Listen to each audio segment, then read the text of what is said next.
We are Onyx Imaging. We are the highest rated and most reviewed printer service center in Oklahoma.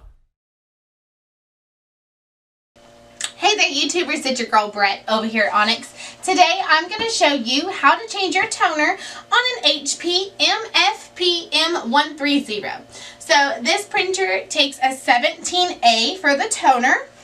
So what you need to do is lift this up, and then you're going to want to lift this up too until I can see it. Okay, so the triangle is for your drum, the circle's for the toner.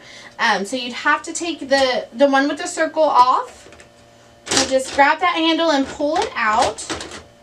Set your toner to the side, unbox your new one, and then go ahead and stick it in the guides. Handle facing this way. And remember, you want to go in the circle, not the triangle part. Once you hear it click, then you know it's in there. If you're in need of any supplies or quotes, give your girl Brett a call and have a great day. Thank you for watching.